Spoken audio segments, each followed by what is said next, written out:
Whip ক্রিমের উপর stencil দিয়ে ডিজাইন করা নিয়ে আপনাদের অনেক রকমের কোশ্চিন, অনেক রকমের প্রবলেম। তো আজকের ভিডিওতে আমি খুবই সহজেই কিছু টেকনিক শিখাই দেব, যেগুলো ফলো করলে আপনারা খুবই ইজিলি ভাবে খুবই অল্প টাইমের মধ্যে স্টেনসিল দিয়ে ডেকোরেশন করতে পারবেন খুবই সুন্দর সুন্দর। তার জন্য প্রথমে যেটা করতে হবে, ভালো মানের একটা স্টেনসিল নিতে হবে এবং যেই ক্রিম দিয়ে কাজ করবেন সেই ক্রিমটা পারফেক্ট ভাবে স্টিপ করে নিতে হবে। তারপর কেক ফ্রস্টিং করে কেকটিকে লং টাইম পর্যন্ত ফ্রিজে রাখতে হবে, মানে সেট করে নিতে হবে আর কি ফ্রিজে রেখে। যদি পারেন ওভারনাইট রেখে দিবেন। আমি যেটা করি ওভারনাইট রেখে দিয়ে সকালবেলা আমি স্টেনসিলের কাজ করে নিই। আর যদি হাতে একদম সময় কম থাকে সেক্ষেত্রে কেকটিকে ফ্রস্টিং করে ডিপ মানে ফ্রিজের ডিপ চেম্বার যেটা, সেটাতে কিছুক্ষণ রেখে দিবেন 10 মিনিটের জন্য।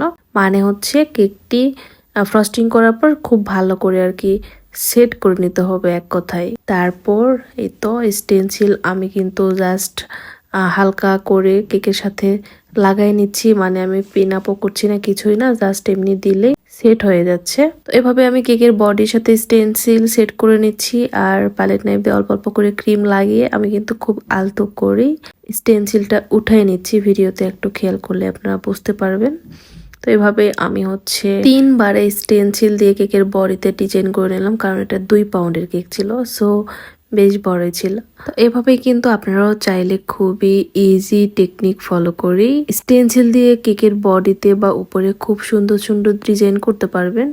তো যাই হোক, আমার স্টেনসিল দিয়ে কেকের বডিতে ডিজাইন করা হয়ে গেল। এরপর কেকের উপর একটু শেড দিয়ে নিলাম ব্লু কালার দিয়ে। তারপর একটু চকলেট গানাশ দিয়ে কিছু ডালপালা করে দিলাম, আর একটা রোজ নজল দিয়ে পার্পেল কালার ক্রিম দিয়ে একটু ফুল বানিয়ে নিলাম আর কিছু পাপড়ি দিয়ে নিলাম।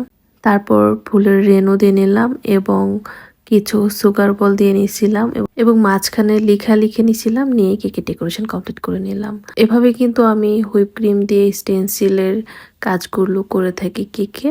তো আপনারা চাইলে কিন্তু আমার এই টেকনিকগুলো ফলো করে হুইপ ক্রিম দিয়ে কেকের বডিতে বা উপরে সুন্দর সুন্দর ডিজাইন করতে পারবেন। তো এই সিম্পল ডিজাইনের কেকটি আপনাদের কাছে কেমন লাগছে জানাবেন। সবাই ভালো থাকবেন। আল্লাহ হাফেজ।